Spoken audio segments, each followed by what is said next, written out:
Hello friends, क्या होगा अगर आपके रिश्ते में कोई तीसरा इंसान घुस जाए? आपके हिस्से का प्यार किसी और के साथ डिवाइड हो, आपके हिस्से का अटेंशन किसी और को मिले, तो आप वहाँ पे क्या करेंगे? आप क्या-क्या प्रिकॉशनरी मेजर्स लेंगे? इकोनॉमी से रिलेटेड एक ऐसा ही कॉन्सेप्ट आज हम लाए हैं। अधिक जानकारी के लिए वीडियो में आगे बने रहें। ये टॉपिक आने वाले पीजीटी और लेक्चरशिप एग्जाम्स के लिए कहीं न कहीं 1 या 2 मार्क्स के क्वेश्चंस ला सकती है। इसीलिए पहले ही सावधान रहें, सतर्क रहें और पढ़ते रहिए। तो आज का टॉपिक है बेन्स लिमिट प्राइस थ्योरी। ये एक ओलिगोपोली मार्केट का एक थ्योरी है, जहाँ पर ढेर सारे ओलिगोपोली मार्केट के मेंबर्स होते हैं और वो एक तीसरे न्यू कॉम्पिटिटर्स को या फिर एक नए एंटरप्रेन्योर को मार्केट में घुसने ही नहीं देते। आप अपने आप को एक ओलिगोपोली मार्केटर के नज़रिए से देखें। आप एक मार्केट में ऑलरेडी एस्टेब्लिश एक प्लेयर हैं। आपका मान लो एक मोबाइल फ़ोन की कंपनी है। आप किसी न्यू बंदे को क्यों मार्केट में आने देंगे? आप उससे पहले कुछ प्रिकॉशनरी मेजर्स ले लेंगे, है ना? आप अपने मुनाफ़े का क्यों एक हिस्सा उसको देंगे? आप अपने मार्केट शेयर का क्यों एक हिस्सा उसको उसके साथ शेयर करेंगे? इससे पहले आप कुछ प्रिकॉशनरी मेजर्स ले लेंगे सो दैट वो मार्केट में कभी घुस ही ना पाए। ऐसा ही होता है रियलिटी में, ठीक जैसे मैंने पहले एग्ज़ाम्पल दिया था, ठीक? सो इसी चीज़ को हम आगे और भी एक्सप्लेन अच्छे से करेंगे, कैसे एक ओलिगोपोली प्लेयर अपने प्राइस को इस लेवल पे सेट कर देता है ताकि कोई एक नया प्लेयर उस मार्केट में कभी एंटर ही ना कर पाए। उसकी प्रोडक्शन कॉस्ट इतनी ज़्यादा हाई हो और वो सोचने से भी डरे कि इस मार्केट में कैसे घुसूँ मैं। जैसे ही क्योंकि एक ओलिगोपोली को पता है अगर वो प्राइस हाई कर देगा, कम समय के लिए उसको मुनाफ़ा तो हो जाएँगे, लेकिन न्यू कॉम्पिटिटर मार्केट में इसी वक़्त घुस जाएँगे। इसी चीज़ को हम और भी टेक्निकली आगे जानेंगे। थोड़ा इतिहास जान लेते हैं इसका। तो पहले क्या है, बेन्स formulated this limit pricing theory in an article publish in 1949। 1949 में इसका पहला उन्होंने इंट्रोड्यूस किया था इसको एक अपने आर्टिकल में। उसके बाद ठीक 6 साल 7 साल बाद उन्होंने अपने मेजर वर्क अपने ज़्यादा एक बड़े स्केल पे उन्होंने एक प्रोजेक्ट के ऊपर काम किया था जिसको वो बोलते हैं बैरियर्स टू न्यू कॉम्पिटिशन, ये नाम था और उस आर्टिकल का। और इसमें भी उन्होंने दोबारा से इस चीज़ को इसको इस कॉन्सेप्ट का इस्तेमाल किया था। तो ये हो गया उसका हिस्ट्री।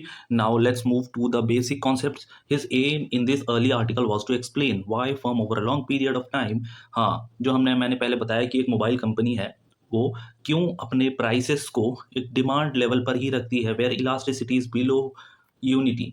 ये यूनिटी है, इससे नीचे यहाँ पर क्यों रखती है वो अपने प्राइस? ज़्यादा क्यों नहीं रखती, ऊपर क्यों नहीं रखती, नीचे क्यों नहीं रखती, वहाँ पे क्यों रखती है? So that they did not charge the price which would maximise their revenue. वो अपने रेवेन्यू को, प्रॉफ़िट को मैक्सिमाइज़ करने के बारे में क्यों नहीं सोचती? वो सिर्फ़ एक मिनिमम लेवल ऑफ प्रॉफ़िट के साथ ही लंबे समय तक क्यों टिकना चाहती है? वो चीज़ के बारे में यहाँ पे बात कर रहे हैं। और उसके बाद है the theory of limit pricing is also known as the entry preventing pricing. जैसे मैंने पहले बताया कि न्यू एंटरप्रेन्योर्स को वो घुसने नहीं देते इस प्राइसिंग के द्वारा, है ना? तो वो प्राइस में खेलते हैं। वो प्राइस अगर ऐसा सेट कर लेंगे कोई दूसरा नहीं घुस पाएगा। Theory of Bain pricing has been further develop by, ये लोगों ने उस चीज़ को और इस थ्योरी को और भी ज़्यादा डेवलप किया है फर्दर इन फ्यूचर। और यहाँ पर एक मोदिग्लानी, जगदीश भगवती, एक नाम आपको ईज़िली याद हो जाएँगे और एक एंड्रयू भी है। ओके, तो आप यहाँ पे याद रख सकते हैं। आगे बढ़ते हैं। Concept. The price Brain argued did not fall at the level of LAC long run average cost in the long run because of the existence of barrier to entry, है ना?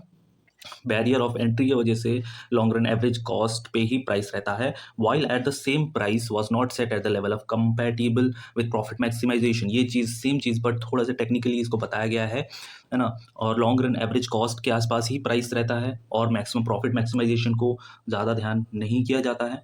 सस्टेनेबिलिटी को ध्यान में रखा जाता है because of the threat of potential entry, कोई और मार्केट में ना घुस जाए। वही सेम चीज़ को थोड़ा यहाँ पर और बताया है।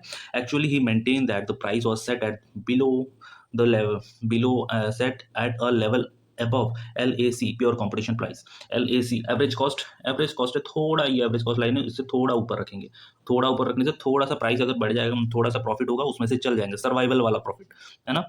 तो उसकी बात कर रही है pure competition price and below the monopoly price. Monopoly price आपको पता है, मोनोपोली क्या होता है? मोनोपोली अगर सिंगल पर्सन है, वो जितना चाहे उतना प्राइस रख सकता है। मार्केट में कोई भी एक मान लो एक ऐसा सेलर है जो एक ही चीज़ एक ही सेलर है, उसके अलावा कोई नहीं है, वो जो चाहे वो प्राइस रख सकता है और लोग उसे खरीदने के लिए बाध्य हैं, है ना? So monopoly price where MR is equal to MC and in short term profit are maximized। Okay,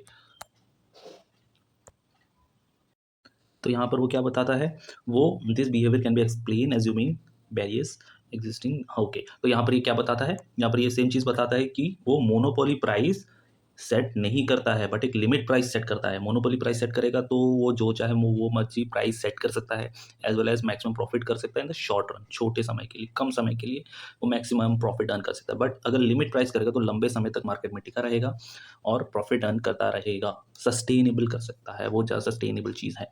okay, the highest price that the established firms believe they can charge without inducing entry.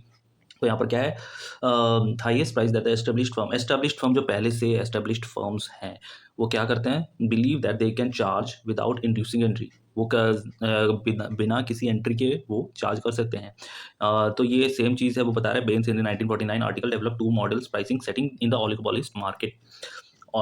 Assumption of the theory, assumptions क्या क्या हैं थोड़ा read कर लेते हैं। There are some establish firm in the industry, तो मान लो अगर मोबाइल की कंपनी होगी तो there are many big players in India, okay, तो आप उनका नाम ले सकते हो। तो वो है अभी स्मार्टफोन इंडस्ट्री की अगर बात करें, है ना, the market demand curve for the product is not affected by the price adjustment by the existing firm और by the new entry firm in the, हाँ, तो यहाँ पर क्या बोल रहे हैं, मार्केट डिमांड, और मार्केट डिमांड क्या होता है, तो इंडिविजुअल डिमांड कर्व का समेशन, है ना, तो वो बोल रही है market demand curve for the product is not affected by the price adjustment by the जो एग्जिस्टिंग मार्केट है वो जितना भी प्राइस एडजस्टमेंट कर ले वो उससे क्या होता है, प्रोडक्ट पे कोई अफेक्ट नहीं होता, product market cost for the product is not, हाँ, जो भी डिमांड कर्व है वो प्राइस से ज़्यादा इफेक्ट नहीं होता। और by the entry of the new firm, या कोई फिर नया फर्म एंट्री कर जाए तो वो डिमांड कर्व पे ज़्यादा अफेक्ट नहीं करता है। So there is a effective collusion among the firm which is based upon the dominant leader firm. So यहाँ पर क्या बोल रही है कि एक कल्यूशन होता है, जितने सारे मोबाइल कंपनी हैं उनके बीच में एकदम भाईचारा वाला सिचुएशन होता है, ठीक, कल्यूशन है, मिलजुल के रहते हैं सारे उनका, और एक उनके बीच में एक डोमिनेंट फर्म होता है, जो सबसे बड़ा डोमिनेंट इसको आप बोल सकते हो, जो कि जिसके मार्केट शेयर सबसे ज़्यादा होते हैं, या फिर हाँ, तो ऐसे वो उसकी बोली हुई बात मार्केट में रहती है। जितने भी कल्यूसिव फार्म्स होते हैं उनके बीच में एक होता है डोमिनेंट फार्म, ठीक है, मान लो ये डोमिनेंट फर्म है, तो इसकी बोली हुई बात वहाँ पे ज़्यादा वैल्यूएबल होगी एज कम्पेयर टू ये तीन, है ना, तो वो चीज़ यही बोल रहा है। Assumption of the theory, there are long run price and output adjustment. तो यहाँ पर क्या बोल रहे हैं, लॉन्ग रन प्राइस, वो जैसा कि हमने पहले ही बोला है कि वो हमेशा लॉन्ग रन का सोचते हैं, शॉर्ट टर्म का नहीं सोचते। आउटपुट एडजस्टमेंट, आउटपुट मतलब कि प्रोडक्शन के एडजस्टमेंट के लिए। Okay, the leader firms fixes the limit price below which entry will not take place. तो ये चीज़ को हमने पहले पढ़ा, द लीडर फर्म्स जो होता है, जो इंपॉर्टेंट जो फर्म्स होते हैं ओलिगोपोली वाले, वो फिक्सेस द लिमिट प्राइसिंग होते हैं, जिसकी वजह से entry will not take place, कोई नया बंदा घुस ही ना पाए। Okay, the other firms in the group follow the unified price policy. किसी एक डोमिनेंट फर्म ने ये डिसाइड किया, उसकी बात रही, बाकी सारे जो ओलिगोपोली प्लेयर्स थे मार्केट में उन्होंने उसी को फॉलो किया। Okay, so moving to next, the establish firm seeks the maximisation of their own long run growth.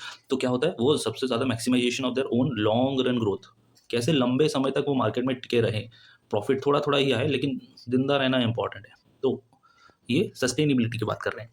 Okay, एक मिनट, थोड़ा डायग्राम नहीं दिख रहा।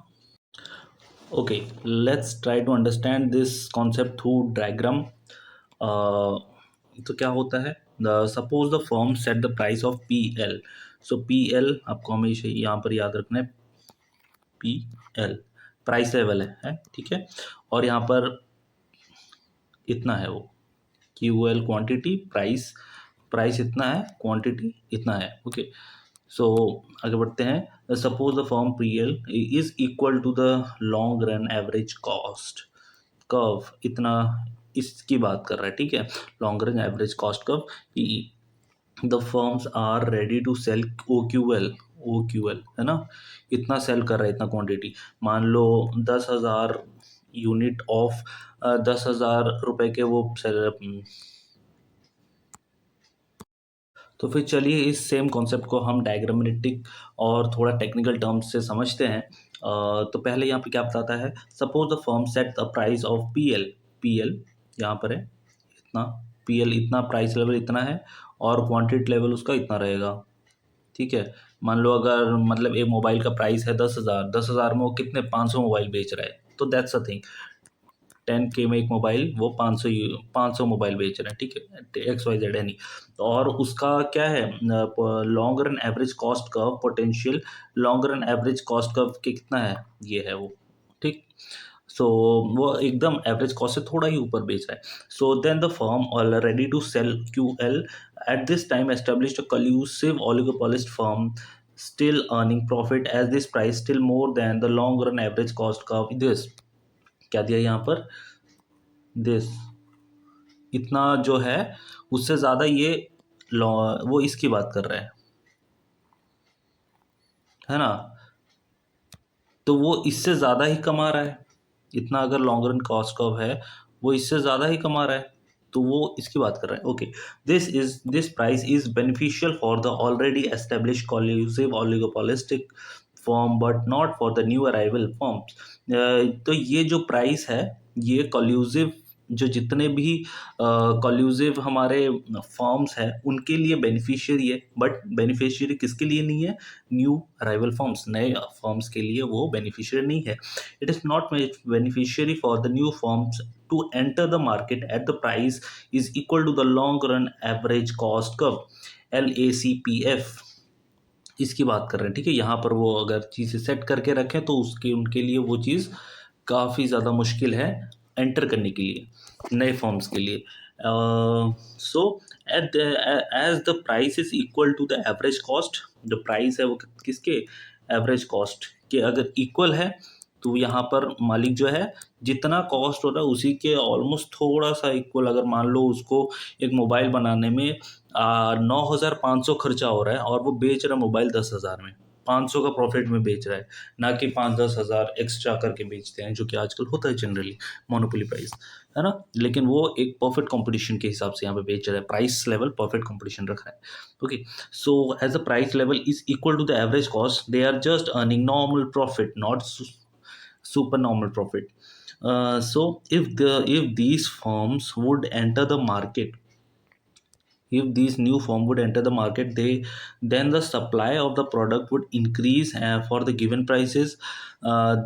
This increase in the supply in a fall of price below their average cost of production. Thus तो यहाँ पर क्या बोल रहा है, इफ़ दीज न्यू फॉर्म, अगर नए फॉर्म्स एंटर करते हैं मार्केट में, then the supply of product, market में सप्लाई ऑफ द प्रोडक्ट बढ़ जाएगा, would increase for the given price, और उनके प्राइसेस भी बढ़ जाएंगे. This increase in the supply result fall in the price, जैसे सप्लाई बढ़ जाता है तो प्राइस घट जाते हैं, below their average cost of production, तो एवरेज कॉस्ट ऑफ प्रोडक्शन घट जाता है. ठीक, तो यह जैसे ही मतलब आप कोई भी चीज़ की एक्स्ट्रा ज़्यादा से ज़्यादा प्रोडक्शन करने लग जाएंगे, सप्लाई बढ़ा देंगे, तो उसका प्राइस ऑटोमेटिकली कम हो जाएगा, उसका कॉस्ट कम हो जाएगा. मान लो एक मशीन है, ठीक है, वो मशीन से अगर आप एक दिन में एक पैकेट मैगी बनाओगे, एक पैकेट मैगी बनाओगे तो उसका कॉस्ट 10 रुपीज़ लगेगा. ठीक है, लेकिन अगर उस सेम मशीन से आप 10 पैकेट बनाओगे तो ऑलमोस्ट उसे उसका कॉस्ट भी उतना, इलेक्ट्रिसिटी कॉस्ट, लेबर कॉस्ट, उतना उसका भी ऑलमोस्ट सेम कॉस्ट रहेगा. हम यहाँ पर रॉ मटेरियल की बात नहीं कर रहे, हम बाकी कॉस्ट की बात कर रहे हैं. ठीक है, तो ऑलमोस्ट 10 या फिर 11 रुपये ज़्यादा से ज़्यादा. तो यहाँ पर ज़्यादा बनाने में मुनाफा किसका है, 10 पैकेट बनाने का, है ना. तो वो ये वही बता रहा है कि जब सप्लाई ज़्यादा बढ़ जाएगा तो उसका एवरेज कॉस्ट कम हो जाएगा एज़ कम्पेयर टू. लेकिन अगर वो रोज़ एक बनाएगा तो उसको रोज़ 10 रुपये खर्च होते जाएंगे. अगर वो रोज़ 10 पैकेट का बनाएंगे तो उसको 11 रुपये खर्च होंगे. तो दैट्स अ थिंग कि कॉस्ट कम हो जाता है. तो वो यही बता रहा है. Okay, so the fall in the price below the average cost of production. Thus the post मतलब बाद में entry price would be less than the average cost of the potential entrants. So if the potential firms enter at this price, then they are incurring loss as the post price is less than their long run average cost. ये same चीज़ को हमारे ये new entry firms के view से बता रहा है, सेम कॉन्सेप्ट को. Okay, the price would be act as the entry prevailing price और द लिमिटिंग प्राइस, जो हमने यहाँ पे पढ़ा वो क्या एंट्री प्रिवेंटिंग प्राइस के बारे में बताता है कि जो नया प्राइस है वो एंट्री प्रिवेंटिंग प्राइस है. Therefore the price PL is the limit price which establish firm can charge without inducing entry. So क्या है द प्राइस लिमिट, PL इसकी बात हो रही है. ठीक है, the PL is the limit pricing which establish the firm can charge without inducing entry. तो यहाँ पर इतना वो चार्ज करने से ऑटोमेटिकली कोई बंदा एंट्री ही नहीं करेगा। At this price the establish collusive oligopolistic firm are still earning profit. तो यहाँ पर ओलिगोपोलिस्टिक फर्म प्रॉफिट अर्न कर रहे हैं less than the profit they are incurring at the monopoly price. वो अगर मोनोपोली के हिसाब से अगर प्राइस सेट करते तो उससे ज़्यादा बेनिफिट पाते, लेकिन वो यहाँ पर प्रॉफिट कंपटीशन के हिसाब से प्राइस सेट किए हैं और थोड़ा थोड़ा प्रॉफिट कर रहे हैं, तो उसी की बात यहाँ पर हो रही है। ओके, तो ये सेम चीज़ यहाँ पर ही है, इसी की बात कर रहे हैं। ओके, सो हमारा इतना ही कॉन्सेप्ट था। सो दैट्स, तो फिर मिलेंगे और एक नए कॉन्सेप्ट के साथ, तब तक जुड़े रहिए और सब्सक्राइब करिए बेशक।